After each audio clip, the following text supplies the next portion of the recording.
السلام علیکم. آج ہم لوگ انٹریکٹیو سیشن کریں گے جو کویشچن آنسر بیسڈ ہوگا. اچھا. پہلا سوال یہ ہے کہ رمضان کا مہینہ شروع ہو گیا ہے تو رمضان کی اہمیت کیا ہے اور ہمیں رمضان کو کس طرح گزارنا چاہیے، اس کی تھوڑی وضاحت کیجیے. بسم اللہ الرحمن الرحیم. میں اللہ تعالیٰ سے یہ دعا کرتا ہوں کہ یہ رمضان کا مہینہ میرے لیے، آپ تمام لوگوں کے لیے برکت اور ہدایت کا مہینہ ثابت ہو. دیکھیے، یہ رمضان کا مہینہ اسلامی تعلیمات کے مطابق بہت زیادہ اہم ہے، بہت امپورٹنٹ ہے، اور اس کی وجہ یہ ہے کہ رمضان کا مہینہ دراصل تزکیہ نفس کا ذریعہ ہے، پیوریفیکیشن آف سول کا ذریعہ ہے. قرآن میں یہ بتایا گیا ہے کہ پیغمبروں کو بنیادی طور سے 4 ذمہ داریاں اور رسپانسبلٹیز دی گئی ہیں. ان میں سے ایک رسپانسبلٹی یہ ہے کہ وہ لوگوں کا تزکیہ کریں، یعنی تزکیہ نفس کا کام کریں. رمضان کا مہینہ، رمضان کا روزہ، قیام لیل، شب قدر کی رات اور دیگر اعمال، پھر تراویح کی نمازیں، یہ تمام اعمال دراصل تزکیہ نفس کے لیے انتہائی امپورٹنٹ فیکٹرز ہیں. دیکھیے، روزے کے معنی کیا ہے؟ روزے کے لیے عربی میں جو لفظ آیا ہے وہ ہے صوم. صوم کے معنی ہے رکنا.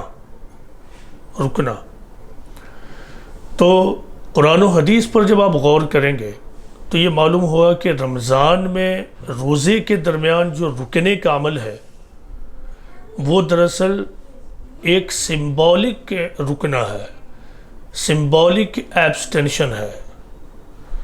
اصل جو چیز مطلوب ہے وہ ہے رمضان کے مہینے کے بعد جو بقیہ 11 مہینے ہیں، آدمی ان میں رکنے کا طریقہ اختیار کرے.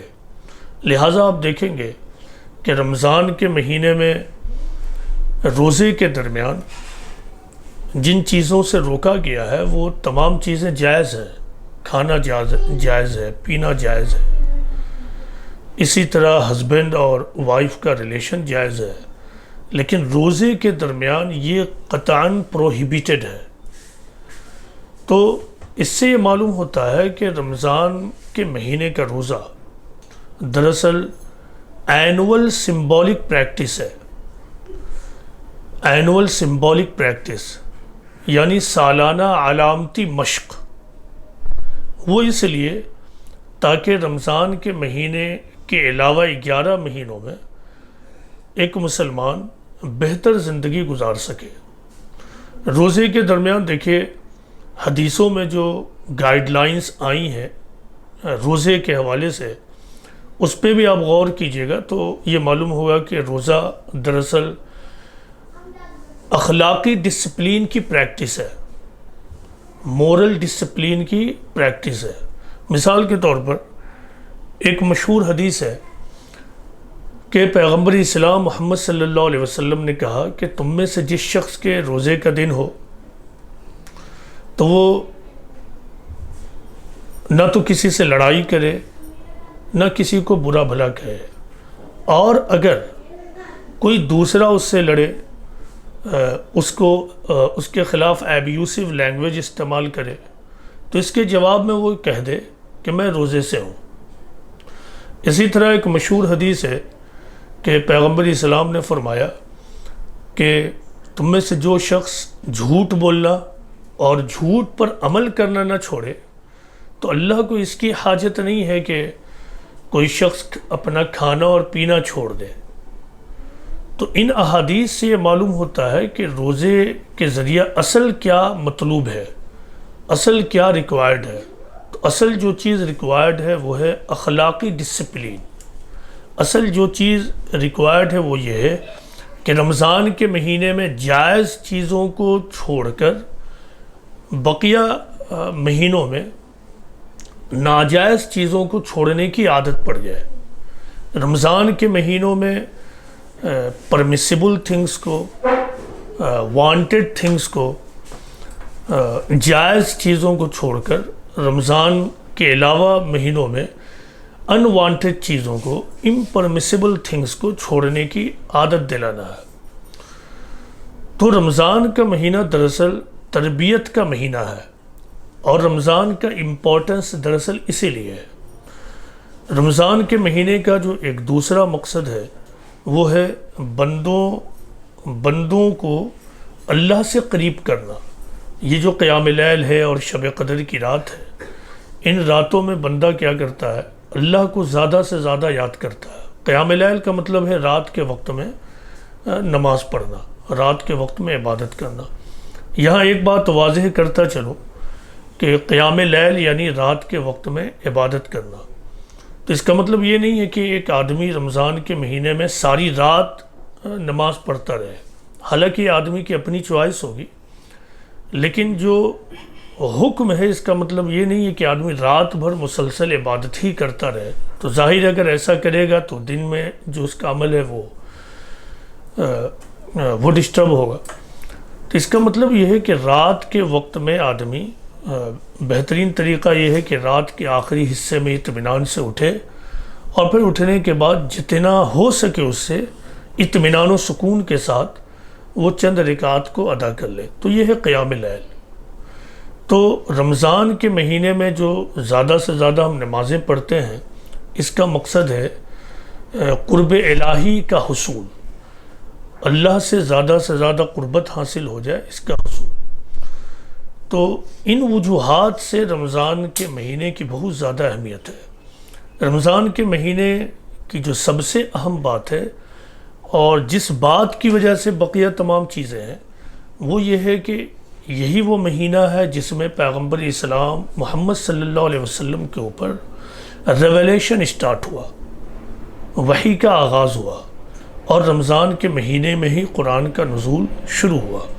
تو اس اعتبار سے رمضان کا مہینہ بہت زیادہ بابرکت مہینہ ہے. لہٰذا روزے کا حکم قرآن میں سورہ بقرہ میں جہاں پر دیا گیا ہے، اور اس سلسلے میں اللہ تعالیٰ جو باتیں بتا رہے ہیں، ان میں سے ایک بات اللہ تعالیٰ یہ کہتے ہیں کہ گنتی کے روزے ہیں، اس کو تم پورا کر لو، اور وہ اس لیے تاکہ تم اللہ کی بڑائی کرو. اور اللہ کی بڑائی کس لیے کرو؟ کہ اس نے تمہیں راہ دکھائی ہے، اور تم اللہ کے شکر گزار بنو. تو قرآن میں روزے کا جو مطلوب بتایا گیا ہے وہ بنیادی طور سے دو ہے. نمبر ایک کہ آدمی متقی بنے، آدمی اپنے اندر تقوی کو حاصل کرے، اور دوسرا یہ ہے کہ وہ شکر گزار بنے. تو تقوی کا مطلب کیا ہے؟ تقوی کا لٹرل میننگ تو ہوتا ہے ڈرنا. اس کا مطلب ہوتا ہے بچنا بھی. تو عام طور سے لوگ ترجمہ یہ کرتے ہیں لعلکم تتقون کا، کہ تاکہ تم اللہ سے ڈرو. اس کا مطلب ہے تاکہ تم پرہیزگار بنو. تو تقوی کا اصل مطلب یہ ہے کہ آدمی خدا کے مقابلے میں اپنے ہیلپ لیسنس کو ڈسکور کرے. خدا قادر مطلق ہے، خدا آل پاورفل ہے، خدا خالق ہے، خدا ہمارا رب ہے، وہی تمام چیزوں پر قدرت رکھتا ہے. تو تقوی کا حقیقی مطلب یہ ہوتا ہے کہ آدمی خدا کی قدرت اور خدا کے آل پاورفل ہونے کے مقابلے میں اپنے عجز اور اپنے ہیلپ لیسنس کو ڈسکور کرے. یہ ہے تقوی. روزے کا جو اصل مطلوب ہے قرآن و حدیث کے مطابق وہ دو چیزیں ہیں. ایک ہے تقوی کا حصول، اور دوسرا ہے اپنے اندر شکر کی کیفیت کو گرو کرنا، اس کو تربیت دینا. اور روزہ ان دونوں چیزوں کو ڈیولپ کرنے میں بہت زیادہ ہیلپ فل ہے. شکر گزاری کیوں؟ تو جیسا کہ میں نے ابھی عرض کیا کہ رمضان کے مہینے کی جو سب سے اہم بات ہے وہ یہ ہے کہ رمضان ہی کے مہینے میں قرآن کا نزول ہوا، اور قرآن کا نزول بلا شبہ انسانیت کے اوپر سب سے بڑا احسان ہے، سب سے بڑا احسان، سب سے بڑا احسان۔ تو اللہ تعالیٰ یہ چاہتا ہے کہ ایک طرف جو اللہ نے راہ دکھائی ہے بندہ مومن اس راہ پہ چلے، اور دوسری طرف یہ ہے کہ بندہ اس احسان کو تسلیم کرے، اور اس تسلیم کا اظہار شکر گزاری ہے۔ تو روزے کا ایک مقصد یہ ہے کہ آدمی اپنے اندر شکر گزاری کی نفسیات اور شکر گزاری کی سوچ پیدا کرے۔ رمضان کے مہینے میں جیسا کہ میں نے عرض کیا کہ قرآن کا نزول شروع ہوا، تو اس سے یہ معلوم ہوتا ہے کہ رمضان اور قرآن کا بڑا گہرا تعلق ہے۔ تو آدمی کو یہ چاہیے کہ قرآن پر رمضان کے مہینے میں زیادہ سے زیادہ غور و فکر کرے، تدبر کرے، کانٹمپلیشن کرے۔ عام طور سے رواج ہے محض تلاوت اور ریسائٹیشن کا۔ تو قرآن میں جو قرآن کے بارے میں یہ بتایا گیا ہے وہ تو یہ ہے کہ لوگ اس کی آیات پر غور و فکر کریں اور عقل والے اس سے نصیحت حاصل کریں۔ تو ظاہر ہے کہ جب ایک غیر عربی داں آدمی محض تلاوت کرے تو اس سے اس کو کچھ بھی نہیں ملنے والا ہے۔ تو چاہیے یہ کہ آدمی رمضان کے مہینے میں قرآن پر غور و فکر زیادہ سے زیادہ کرے، اپنی زبان میں قرآن کا مطالعہ شروع کرے۔ دیکھیے رمضان کی ایک بڑی اہمیت یہ ہے اور ایک اہم بات یہ ہے کہ جیسا کہ میں نے عرض کیا کہ رمضان کے روزے کا جو اصل مقصد ہے، اصل مقصد یعنی جو سنگل پوائنٹ اور ان ون سینٹنس کہا جائے تو وہ ہے تزکیہ نفس۔ تو ظاہر تزکیہ نفس تو عام مہینوں میں بھی مطلوب ہے، ایک مومن کو عام دنوں میں بھی یہ پروسیس لگاتار چلاتے رہنا ہے۔ تزکیہ نفس کوئی ون ڈے پروگرام نہیں ہے بلکہ ہول لائف پروگرام ہے۔ رمضان کے مہینے کی خاص بات یہ ہے کہ حدیث میں یہ بتایا گیا ہے کہ جب رمضان کا مہینہ شروع ہوتا ہے تو رمضان کے مہینے میں اللہ تعالیٰ شیطانوں کو اور بھٹکانے والے سرکش جنوں کو قید کر دیتا ہے، اور پھر جہنم کے دروازے بند کر دیتا ہے، اور اس کا کوئی بھی دروازہ کھلا نہیں رہتا ہے، اور جنت کے دروازے کھول دیے جاتے ہیں اور اس کا کوئی دروازہ بھی بند نہیں رہتا ہے۔ اور حدیث میں یہ بتایا گیا ہے کہ اور پکارنے والا پکار کر کہتا ہے کہ اے خیر کے چاہنے والے آگے بڑھ، اے خیر کے چاہنے والے آگے بڑھ، اور اے شر کے چاہنے والے پیچھے ہٹ۔ تو اس حدیث پر غور کرنے سے معلوم ہوتا ہے کہ رمضان کا مہینہ تربیت نفس کے لیے، تزکیہ نفس کے لیے اور مورل ڈسپلین کو اٹین کرنے کے لیے، اختیار کرنے کے لیے بہترین ماحول پرووائڈ کرتا ہے۔ تو آدمی کو چاہیے کہ رمضان کے مہینے کو اس کے تمام تقاضوں کے ساتھ گزارے، ایسا نہ ہو کہ اس کو محض ایک روٹین کی طرح اور ایک ریچول کی طرح گزارے، چونکہ روزہ محض کوئی ریچولسٹک پریکٹس نہیں ہے جیسا کہ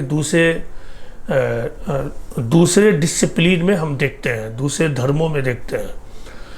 اسلامی روزہ ایک زندہ عمل ہے، زندہ پریکٹس ہے۔ اس کو سمجھنے کے لیے ایک حدیث پر غور کیجیے کہ پیغمبر اسلام نے کہا کہ تم میں سے کسی کے روزے کا دن ہو اور وہ انجانے میں بھول چوک سے کچھ کھا پی لے، تو اس کو چاہیے کہ وہ اپنے روزے کو مکمل کر لے، کیونکہ وہ اللہ ہی ہے جس نے اسے کھلایا۔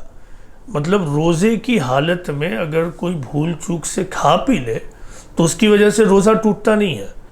حالانکہ روزہ ٹیکنیکلی کیا ہے؟